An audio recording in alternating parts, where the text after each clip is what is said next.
Hi dear students, good morning. Welcome back to my channel KSR English Made Easy. Today I am going to teach you a lesson from our 8th class English textbook, that is The Glimpses of the Past. So in this lesson, The Glimpses of the Past, we are going to learn the 9 topics. The first one is the martyrs. అంటే ఇక్కడ మనకి Indian ఆర్మీలో పనిచేసినటువంటి కొంతమంది సైనికులు China ఇండియాకి జరిగిన యుద్ధంలో ప్రాణాలు కోల్పోయారు. సో వారి కోసం 1963 రిపబ్లిక్ డే నాడు లతా మంగేష్కర్ గారు పాడినటువంటి ఏ వతన్కి మేరే లోగో అనేటువంటి ఆ సాంగ్ గురించి ఇవ్వడం జరిగింది, అది తెలుసుకుందాం. Next the second one is how the East India company's conquest. East India అనేటువంటి ఒక కంపెనీని బ్రిటిష్ పీపుల్ ఇండియాలో స్టార్ట్ చేసి how they conquered the different kingdoms in India అనేది తెలుసుకుందాం. The third one is the British rule, how they started ruling India, ఏ విధంగా rule చేశారు పీపుల్ని. నెక్స్ట్ అప్పుడు ఉండేటువంటి సూపర్ స్టిషన్స్ని రాజారాం మోహన్ రాయ్ లాంటి సోషల్ రిఫార్మర్స్ ఏ విధంగా డ్రైవ్ అవుట్ చేశారు అనేటువంటిది కూడా తెలుసుకుందాం. దాని the fifth one is oppression, how the British people suppressed the Indian kings and all the people landlords అనేటువంటిది ఇక్కడ మనం తెలుసుకుందాం. సో అది ఒక డిస్సాటిస్ఫాక్షన్కి లీడ్ చేసింది. ఆ డిస్సాటిస్ఫాక్షన్ అంటే అసంతృప్తి, దాని నుంచి మెరుపుదాళ్ళు బ్రిటిష్ పీపుల్ మీద చేయడం జరిగింది. అది ఫైనల్గా ఒక రివోల్ట్గా మారింది. So that led to the war of ఇండిపెండెన్స్గా మనం ఫైనల్గా 1857లో జరగడం జరిగింది. సో ఈ విషయాలన్నీ కూడా ఈ లెసన్లో మనం డీటెయిల్గా తెలుసుకుందాం.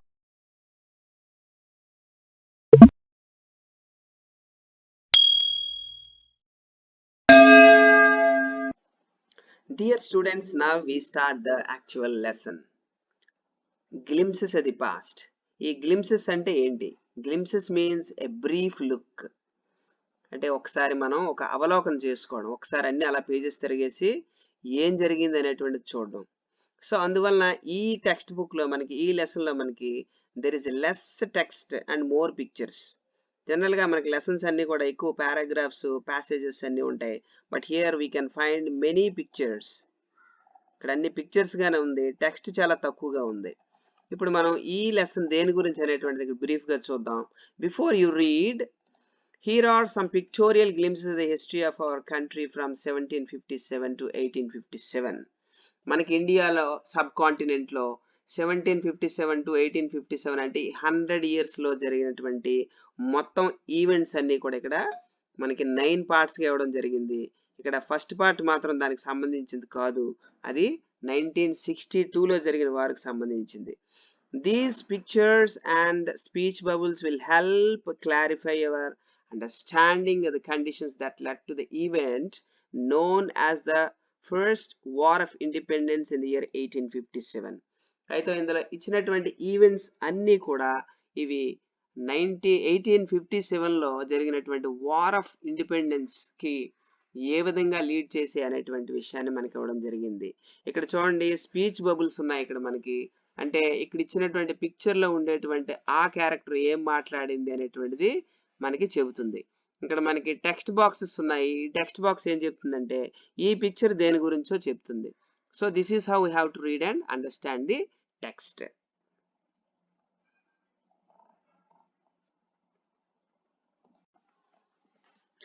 So the first one is the martyrs.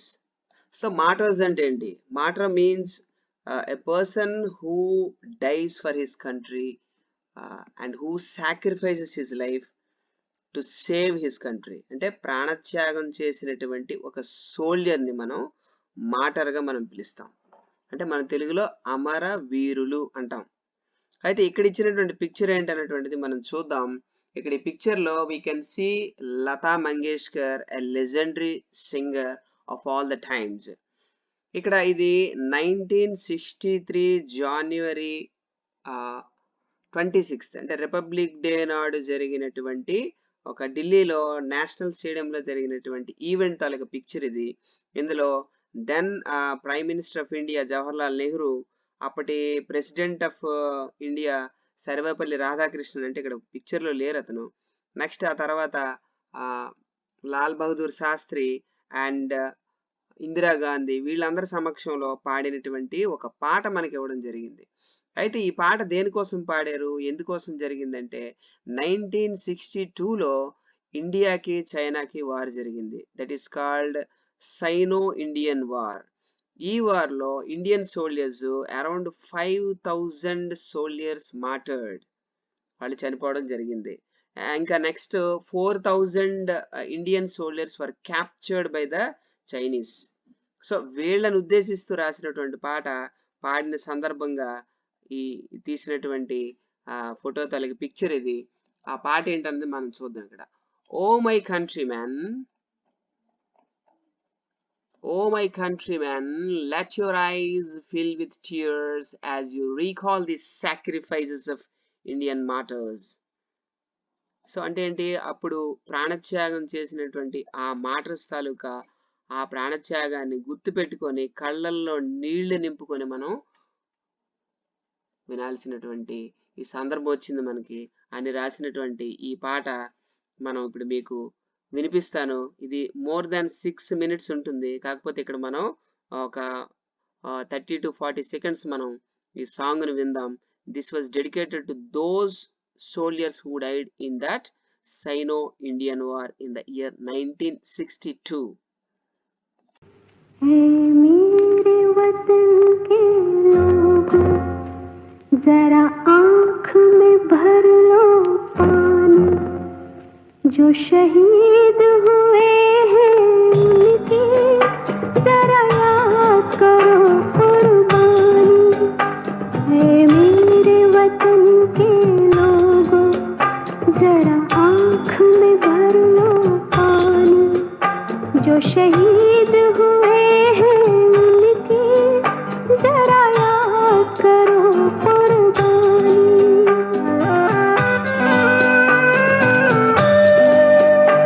जब घायल हुआ हिमालय, खतरे में पड़ी आजादी, जब तक थी सांस लड़े वो, जब तक थी सांस लड़े वो, फिर अपनी लाश बिछा दी, संगीन पे धर कर माथा, सो गए अमर बलिदानी, जो शहीद हुए हैं उनकी जरा याद करो कुर्बानी।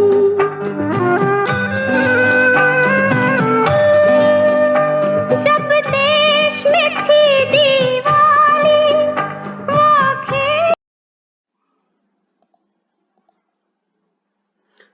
Now the second one, the company's conquests. ఇక్కడ కంపెనీ అంటే east India company. East India Company was the company which was established by the British people to make some business in India. So east India company అనేటువంటిది మన 1608లో ఇండియాకి first enter అయింది. With its superior weapons, the British East India Company was extending its power in 18th century India. So వీళ్ళు ఏం చేశారంటే ఈ Britishers ఇండియాలో east India company అని ఒకటి స్టార్ట్ చేసి దాని ద్వారా వాళ్ళ దేశంలో ఉండేటువంటి గూడ్స్ని ఇక్కడ అమ్మడం మొదలుపెట్టారు. ఫస్ట్ వాళ్ళు సేల్ చేసింది ఏంటంటే స్పైసెస్ అంటే మసాలా దినుసులు. Next they have extended their business in cotton, silk, tea powder and opium and many things. అలా ఒక్కొక్కటి ఎక్స్టెండ్ చేసుకుంటూ వెళ్ళిపోయారు. అయితే వాళ్ళు ఇక్కడ మన మ్యాప్లో చూడండి, ఇండియా ఇన్ 1765లో ఎట్లా ఉంది. The yellow colour area is the province which is in the control of the kings and emperors. ఇక్కడ ఫస్ట్ వీళ్ళు రెడ్ కలర్ ఏరియా చూసారు కదా, ఈ red colour area that is the occupied by the Britishers when they came to India in the name of East India company. So ఈ company వల్ల అప్పుడు ఉన్నటువంటి పరిస్థితులు ఏంటో ఇండియాలో మనం చూద్దాం. Indian princes were short sighted. అప్పుడు ఉన్నటువంటి ఇండియన్ యువరాజులు చాలా దూరదృష్టి ఉండేది కాదు వాళ్ళకి. షార్ట్ బెనిఫిట్సే చూసుకునేవారు. So that's upstart raja bah call the English merchants, they will help me defeat him.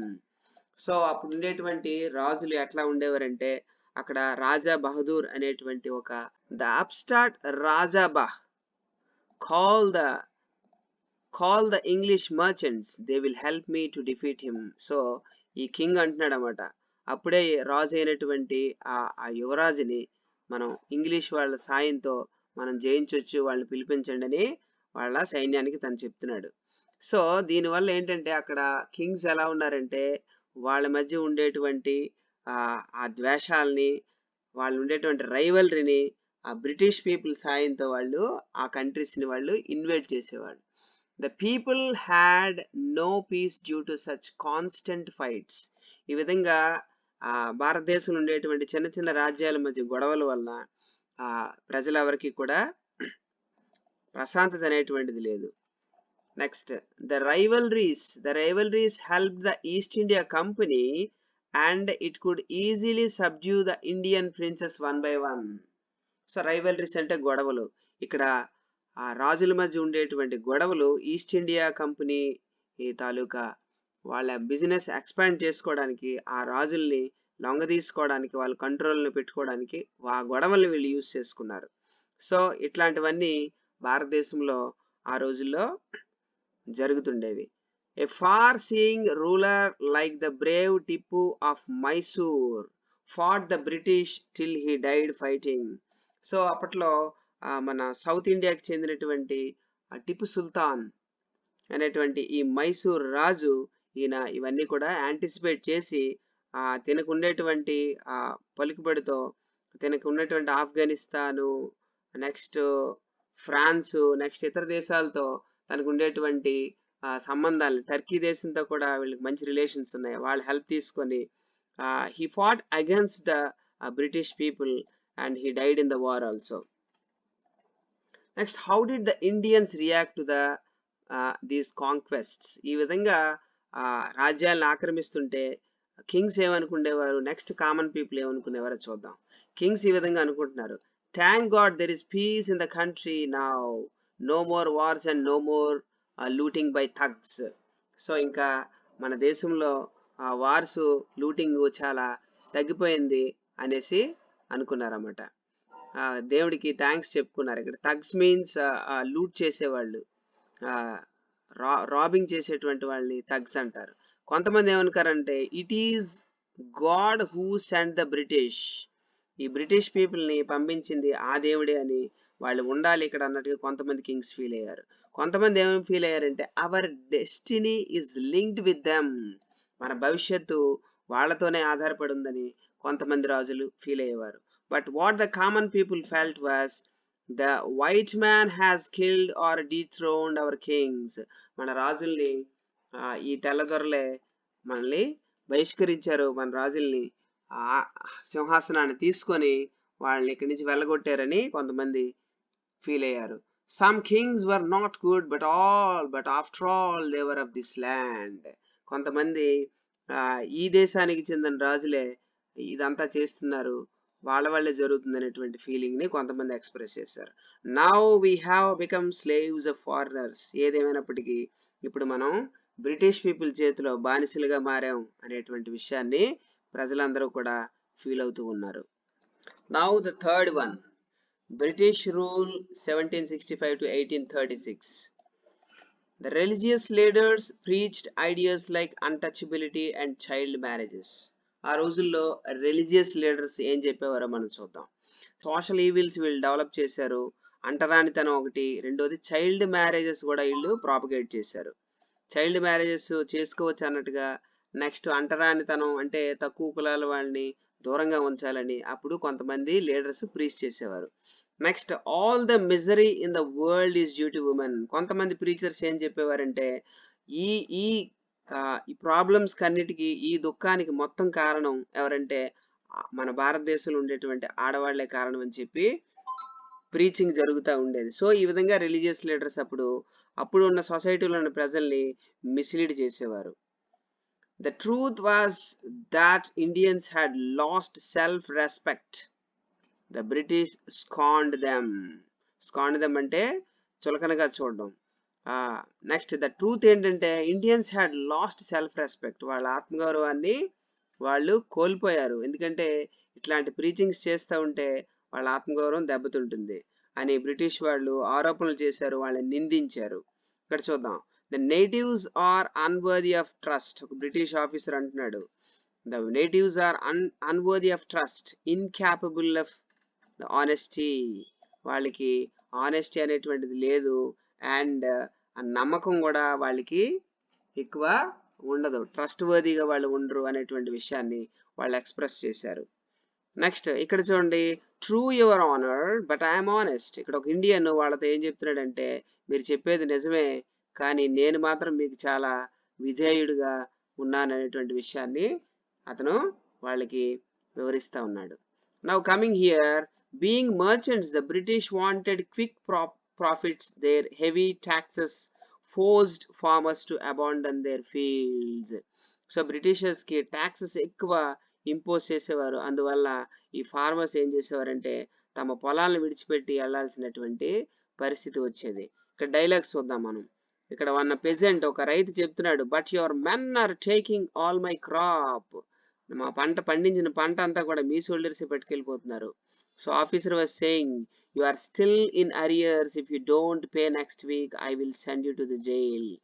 ఇక్కడ ఇంకా ఎరియర్స్ మీన్స్ బకాయిలు, ఇంతకుముందు చెల్లించాల్సిన బకాయిలు ఇంకా ఉన్నాయి, అది చెల్లించకపోతే నిన్ను జైల్లో పెడతామని ఆఫీసర్స్ అప్పుడు రైతుల్ని బెదిరించడం జరిగింది. చూసారా, మనకి ఇక్కడ రిలీజియస్ లీడర్స్ ఇలా ఉన్నారు, బ్రిటిష్ పీపుల్ ఇలా ఉన్నారు, ఇక్కడ రైతులకి చాలా అన్యాయం జరుగుతుంది. Next, still the British invented other methods which gave them more profits. ఇంకా రకరకాల మెథడ్స్ని మన నుంచి ఎలాగ ఆదాయాన్ని రప్పించవచ్చు అనేటువంటిది వాళ్ళు సెర్చ్ చేస్తూ ఉన్నారు. The goods manufactured in England should not have any import duty when brought into India. So అందులో భాగంగా ఏం చేశారంటే, ఇంగ్లాండ్ నుంచి ఏవైతే వస్తువులు వస్తున్నాయో అవి ఇంపోర్ట్ చేసుకునేటప్పుడు వాటికి ట్యాక్స్ విధించకూడదు అనేటువంటి రూల్ని వాళ్ళు పెట్టుకున్నారు. So it was a very good idea అని చెప్పి వాళ్ళ ఆఫీసర్స్ చెప్పడం జరిగింది. The East India Company's laws began to cripple Indian industries. So east India company చేసినటువంటి ఈ రూల్స్ వల్ల ఈ భారతదేశంలో ఉండేటువంటి చిన్న చిన్న ఇండస్ట్రీస్ అన్నీ కూడా ఎందుకు పనికి రాకుండా అయిపోయి అందులో తయారైనటువంటి గూడ్స్ని ఎవరు కొనడం మానేశారు. ఎందుకంటే వాళ్ళు అమ్మినవే కొనాలి, వాళ్ళ వస్తువులే చవకగా దొరుకుతుండేవి. 1820 నుంచి 36లో ఫ్యామిన్ అనేటువంటిది రావడం జరిగింది. People died, 15 lakh people died because of the hunger. Starvation అంటే hunger. The British policies ruined the expert artisans and their business. మన దేశంలో ఉండేటువంటి ఆర్టిజన్స్ మీన్స్ స్కిల్డ్ పీపుల్, అంటే లైక్ వీవింగ్ చేసేవాళ్ళు, నెక్స్ట్ సూయింగ్ చేసేవాళ్ళు, పాటరీ చేసేవాళ్ళు, నెక్స్ట్ ఈ carpenters, రకరకాల వృత్తుల్లో ఈ వీళ్ళందరికీ కూడా పని లేకుండా పోయింది వాళ్ళ పాలసీస్ వల్ల. వీళ్ళకి అస్సలు ఎలాంటి ఆదాయం కూడా లేకుండా చేశారు. Fourth one is Raja Ram Mohan Roy 1770 to 1833. So Raja Ram Mohan Roy, a learned man from Bengal, understood what was wrong with the country. So అప్పుడు ఈ పరిస్థితిని చూస్తున్నటువంటి కొంతమంది Indian patriots like Rajaram Mohan Roy ఏం చేశారంటే, ఈ పరిస్థితి మారాలి అని చెప్పి కొన్ని సోషల్ రిఫార్మ్స్ తీసుకొచ్చారు. అంటే there were some evils prevailed in those days. Let us not despise ourselves. Our ancient culture is great and we are capable of great achievements. We must first reform our society.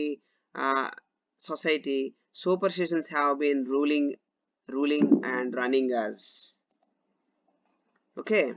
So Rajaram Mohan Roy చెప్పింది ఏంటంటే, మనం మనల్ని తక్కువ చేసుకోకూడదు, despise అంటే reduce చేసుకోకూడదు మన గౌరవాన్ని, అండ్ మన ఏన్షియంట్ కల్చర్ తన గొప్పతనం తెలుసుకోవాలి, and we can also achieve many things, మనం కూడా చాలా సాధించగలం, అండ్ మన సొసైటీని ముందు రిఫార్మ్ చేయాలి. దానికి ముందు మనం ఈ సూపర్ స్టిషన్స్ అనేటువంటివి చాలా ఎక్కువ వెళ్తూ ఉన్నాయి, వాటిని మనం ఆపాలని చెప్పిన ఒక సందేశాన్ని ఇచ్చారు. So one day he was telling, he told his wife Uma, ఏం చెప్తున్నారు చూడండి, cows are of different colours but the colours of their milk is the same. Different teachers have different opinions but the essence of every religion is the same. భారతదేశంలో ఎన్ని religions ఉన్నా, ఎవరు ఏం చెప్పినా అవన్నీ కూడా వాటి చెప్పేది డెస్టినీ ఒకటే, అది చెప్పేటువంటి ఫైనల్ జిస్ట్ ఒకటే. Just like cows are different but their milk is same. అనేటువంటి విషయాన్ని అతను వాళ్ళ వైఫ్కి ఎక్స్ప్రెస్ చేయడం జరిగింది. ఇదే విషయాన్ని సమాజంలో చాలాసార్లు చాలామందికి చెప్పడం జరిగింది. He was attracted by the science and modern knowledge. ఇతనికి సైన్స్ అట్రాక్ట్ చేసింది ఇతన్ని, మోడర్న్ నాలెడ్జ్ని డెవలప్ చేసుకోవాలనేటువంటి విషయం ఈయనకి తెలిసింది. Knowledge should be practical and scientific. Knowledge ఎలా ఉండాలంటే ప్రాక్టికల్గా ఉండాలి మరియు సైంటిఫిక్గా ఉండాలి, అది అందరికి ఉపయోగకరంగా ఉండాలి. అందువల్ల నేను ఏం చేశారంటే Rajaram Mohan Roy he crossed the seas and went to England to see what made the British powerful. There he told them. అక్కడ ఇంగ్లాండ్ అతను వెళ్ళడం జరిగింది. అక్కడ బ్రిటిషర్స్కి అతను ఏం చెప్పాడంటే, we accept you as rulers. మేము మమ్మల్ని పరిపాలించే వ్యక్తులుగా మేము యాక్సెప్ట్ చేస్తున్నాం. And you must accept us as your subjects. మీరు కూడా మేము పరిపాలింపబడే వాళ్ళుగా కూడా మీరు యాక్సెప్ట్ చేయాలి. బట్ కానీ you must remember the responsibility a ruler owes to his subjects. కానీ పరిపాలించే వ్యక్తి తన పరిపాలించబడేటువంటి వ్యక్తుల్ని ఏ విధంగా గౌరవించాలి అనే బాధ్యతను తెలిసి ఉండాలని అతను బ్రిటిష్ పీపుల్కి అక్కడికి వెళ్ళి చెప్పడం జరిగింది. He started a newspaper, but the suspicious British stopped them in 1823. So ఇక్కడ ఉన్నటువంటి ఇండియన్స్ని ఎన్లైటన్ చేయడానికి అతను న్యూస్ పేపర్ స్టార్ట్ చేయడం జరిగింది. కానీ ఈ బ్రిటిష్ పీపుల్ దాన్ని ఫోర్స్ఫుల్గా 1823లో ఆపేయడం జరిగింది.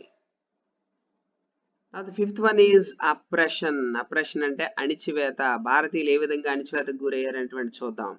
But the British continued to oppress Indians. In 1880 they had passed Regulation 3. Under it an Indian could be jailed without trial in the court. అంటే ఒక యాక్ట్ని వాళ్ళు క్రియేట్ చేశారు, రెగ్యులేషన్ 3 అనేటువంటి యాక్ట్ని. దీని ప్రకారం ఇండియన్స్ని ఎవరినైనా కోర్టులో ట్రయల్ లేకుండా అంటే విచారించకుండా డైరెక్ట్గా జైల్లో పెట్టేయవచ్చు అనేటువంటి యాక్ట్ అనమాట ఇది. దాన్ని తయారు చేసి డైరెక్ట్గా ఇంప్రిజన్మెంట్కి ఇండియన్స్ని గురి చేసేవారు. All the time British officers in India drew big salaries and also made fortunes in private business. So ఇక్కడ ఇండియాకి వచ్చినటువంటి ఈ బ్రిటిష్ కొంతమంది ఆఫీసర్స్ వాళ్ళ ప్రైవేట్ బిజినెస్లు కూడా స్టార్ట్ చేసుకున్నారు. చాలా డబ్బుని వాళ్ళు ఇక్కడ సంపాదించడం అనేటువంటిది జరిగింది. నెక్స్ట్ ఇక్కడికి వచ్చినటువంటి వాళ్ళకి బ్రిటిష్ గవర్నమెంట్ ఎక్కువ శాలరీస్ కూడా ఇచ్చేది. By 1829, Britain was exporting British goods worth 7 crore rupees to India. 1829 కల్లా బ్రిటన్ గవర్నమెంట్ ఇండియాకి 7 crore వర్త్ విలువైనటువంటి గూడ్స్ని ఎక్స్పోర్ట్ చేయడం జరిగింది. ఈ రోజుల్లో ఇది తక్కువ అమౌంటే కావచ్చు, కానీ in those days it was a very huge amount. Next ఆ టైంలోని మన ఇండియాకి governor general Bentinck reported back home. ఇక్కడికి ఒక గవర్నర్ జనరల్ విలియం బెంటింగ్, ఇక్కడ ఫోటోలో మీరు చూస్తున్నారు అనేటువంటి వ్యక్తి మనకి ఫస్ట్ గవర్నర్ జనరల్గా రాయడం జరిగింది. ఇతన్ని లిబరల్ గవర్నర్ జనరల్గా ఇతన్ని పిలుస్తారు. ఇతను చాలా మంచి వ్యక్తిగా కూడా ఇండియన్స్ దగ్గర పేరు తెచ్చుకున్నాడు. ఈయన ఇండియన్స్కి చాలా సపోర్ట్గా ఈయన అన్ని చేసేవాడు. ఈయన చెప్పేటువంటి చూడండి, the bones of cotton weavers are bleaching the plains of India. చూసారా, ఈ కాటన్ వేవర్స్ ఎవరైతే ఉంటారో వాళ్ళ బోన్స్ ఆ ఇండియన్ ల్యాండ్స్ని బ్లీచ్ చేస్తున్నాయి, అంటే క్లీన్ చేస్తున్నాయి. అంటే అర్థం ఏంటి, దర్ ఆల్ డైయింగ్. వాళ్ళు చనిపోవడం వల్ల వాళ్ళ బోన్స్ అన్నీ కూడా బయటకు వచ్చి అవన్నీ కూడా ఈ plain lands, Indian plain lands అన్నీ కూడా తెల్లగా చేస్తున్నాయి. అంటే ఇండియన్స్ చాలా మంది చనిపోతున్నారు వేవర్స్ అని అక్కడ బ్రిటన్ వెళ్ళి ఆయన అక్కడ అధికారులకు చెప్పడం జరిగింది. ఇతను చేసినటువంటి కొన్ని మంచి పనులు, మన దేశంలో ఉన్న కొన్ని సూపర్ స్టిషన్స్ ఉన్నాయి కొన్ని, లైక్ సతీ సహగమనం, అంటే భర్త చనిపోతే భార్య కూడా మంటల్లో దూకి ఆత్మహత్య చేసుకోవడం. నెక్స్ట్ మనకి చైల్డ్ మ్యారేజెస్ని ఇతను అబాలిష్ చేశారు. నెక్స్ట్ 2G అనే సిస్టమ్ ఉండేది, అంటే 2G అంటే రాబింగ్ అనమాట. సడన్గా వచ్చి గుర్రాల మీద రాబ్ చేసుకొని వెళ్ళిపోవడం, ఇలాంటి సిస్టమ్ని ఇతను అబాలిష్ చేశాడు. నెక్స్ట్ పాలిగమి, ఎక్కువ మందిని బహుభార్యత్వాన్ని ఇతను ఇండియాలో ఉంది అప్పటికి, దాన్ని కూడా అబాలిష్ చేశాడు. చైల్డ్ మ్యారేజ్కి అగ్నెస్ట్గా ఈయన మన రాజారాం మోహన్ రాయ్ ఇలాంటి వాళ్ళకి చాలా హెల్ప్ చేయడం జరిగింది. So he fat against the superstitions of Indian people. So he was considered as the liberal general governor. తన పేరు William Bentinck. Next one is dissatisfaction. So ఇంత మంచి గవర్నర్ ఉన్నప్పటికీ కూడా but the rest of the people were looting the Indians. అప్పుడు మన ఇండియన్స్లో ఒక రకమైనటువంటి డిస్సాటిస్ఫాక్షన్ క్రియేట్ అయింది. అసంతృప్తి. Education in India was in Persian and Sanskrit in 1835. Englishman named Macaulay suggested a change. అప్పుడు ఒక బాగా వెల్ ఎడ్యుకేటెడ్ ఒక పొలిటీషియన్ బ్రిటిష్ నుంచి ఇక్కడికి రావడం జరిగింది. ఆయన పేరు మెకాలే. ఈయన విగ్ పార్టీకి సంబంధించిన వ్యక్తి. ఈయన ఇండియాలో అప్పటికి టీచింగ్ 2 లాంగ్వేజ్లో జరుగుతుంది. ఒకటి పర్షియన్, రెండోది సాంస్క్రిట్. అది తీసేసి ఇంగ్లీష్లో ఇక్కడ అందరికీ చెప్పాలనేటువంటి విషయాన్ని అతను తీసుకొచ్చాడు. We should teach the natives through the English language. Yes, I do agree అని వాళ్ళు దానికి అగ్రీ అయ్యారు. English education produced clerks to whom the British gave petty jobs under them. Incidentally, it also produced a new generation of intellectuals. చూసారా, first వాళ్ళు ఇక్కడ English లాంగ్వేజ్ని కొంతమంది యువకులకు teach చేయడం చేశారు. ఎందుకు? వాళ్ళ దగ్గర క్లర్క్స్ కింద పనిచేయడానికి. అది అదృష్టవశాత్తు అది ఒక న్యూ జనరేషన్ ఇంటలెక్చువల్స్ని అది జనరేట్ చేసింది. అంటే తెలివైన వాళ్ళని సృష్టించింది English language. We must educate our brothers. కొంతమంది ఇండియన్స్ ఎలా ఫీల్ అవుతున్నారో చూద్దాం. మన బ్రదర్స్ని మనం ఎడ్యుకేట్ చేసుకోవాలి. And try to improve their material conditions. మనం కూడా వాళ్ళలాగే మెటీరియల్స్లో ఇంప్రూవ్మెంట్ మనం సాధించాలి. For what we must convey our grievances to the British parliament. For that, so అందుకోసం మనం బ్రిటిష్ గవర్నమెంట్కి మన ఇబ్బందులు మనం తెలియచేయాలి అని ఈ విధంగా అప్పుడు ప్రజలు ఫీల్ అయ్యారు. Next, by 1856 the British had conquered the whole of India. ఇక్కడ మీరు మ్యాప్లో చూస్తే ఇక్కడ చూడండి, రెడ్ కలర్ ఏరియా అంతా కూడా బ్రిటిష్ డామినెన్స్ పెరిగిందో ఇండియన్స్ని కేర్ చేయడం మానేశారు. Our kings have become puppets and we have lost our jobs. మన కింగ్స్ వాళ్ళ చేతుల్లో తోలుబొమ్మలుగా మారారు, పపెట్స్గా మారారు. అందువల్ల మన ఉద్యోగాలు పోయాయి. అండ్ ల్యాండ్స్ కూడా పోయాయి. They are converting our brothers. మన బ్రదర్స్ని వాళ్ళ రిలిజియన్లోకి కన్వర్ట్ చేస్తున్నారని కొంతమంది ఆరోపించారు. You only talk, do something to drive then out. So మీలాంటి పెద్దలు మాట్లాడి, వెల్ ఎడ్యుకేటెడ్ పీపుల్ మాట్లాడి దీన్ని డ్రైవ్ అవుట్ చేయాలని అక్కడ ప్రజలు మాట్లాడుకుండేవారు. Next one is the sparks, అంటే మెరుపుదాడులు. అంటే ఇప్పుడు మనకి ప్రజల మధ్యలో ఉండేటువంటి ఈ కింగ్స్ వీళ్ళలో కూడా ఒక రకమైనటువంటి డిస్సాటిస్ఫాక్షన్ బాగా పీక్ స్టేజ్కి వెళ్ళింది.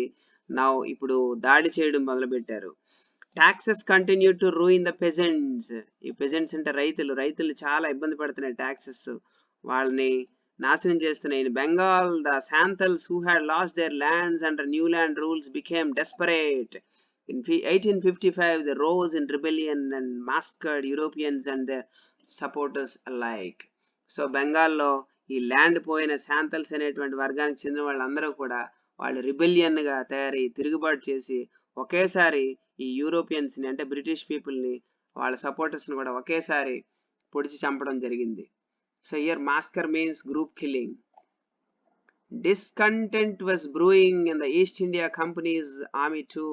సో ఇలాంటివి చావులు, కిల్లింగ్ జరుగుతుండడం వల్ల ఈ ఈస్ట్ ఇండియా కంపెనీ ఆర్మీలో కూడా ఒక రకమైనటువంటి డిస్సాటిస్ఫాక్షన్ డెవలప్ అయింది. The white soldiers gets huge pay mansions to live in servants. So వీళ్ళకి ఎక్కువ ఒక పెద్ద మ్యాన్షన్స్ అంటే బంగ్లాలు ఇచ్చేవారు, ఎక్కువ పేమెంట్ ఇచ్చేవారు. While we get a pittance and slow promotions,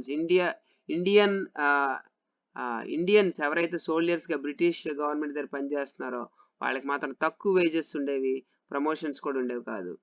The Ingress asks us to cross the sea, which is against our religion. Who is the Topiwala to abolish our age-old customs? వీళ్ళు మన country దాటి వాళ్ళ దేశానికి రమ్మనేవారు. వీళ్ళెవరు మనకు చెప్పడానికి అనేటట్టుగా కొంతమంది టోపీవాలా means English soldiers, వీళ్ళెవరు మనకు చెప్పడానికి, మన ఏజ్ ఓల్డ్ కస్టమ్స్ని మార్చుకోమని చెప్పడానికని ఒక రివోల్ట్ స్టార్ట్ అయింది. We must drive out these angrez. Here angrez అనేటువంటి ఒక Hindi word. Angrez means English people. Sipai Mangal Pandey attacked the adjutant of his regiment and was executed. ఇది మంగల్ పాండే అన్న ఆయన బెంగాల్ రెజిమెంట్లో వాళ్ళ దగ్గర పనిచేస్తున్నటువంటి ఒక సిపాయి. అతను ఎక్కడైతే పనిచేస్తున్నారో ఆ ఆఫీసర్ తాలూకా అసిస్టెంట్ని, ఒక అడ్జుటెంట్ని ఆయన చంపడం జరిగింది. అందువల్ల ఆయన్ని ఎగ్జిక్యూట్ చేశారు. Next, thousands of other sipais revolted. They were stripped of their uniforms. చాలా మంది ఈ సిపాయిల్ని సిపాయిలు తిరుగుబాటు చేయడం జరిగింది. వాళ్ళ యూనిఫామ్స్ కూడా వాళ్ళు తీసేశారు. Humiliated and put in irons. So ఇలా తిరుగుబాటు చేసినటువంటి ఇండియన్ సిపాయిస్ని వాళ్ళు ఇన్సల్ట్ చేసి జైల్లో కూడా పెట్టడం జరిగింది.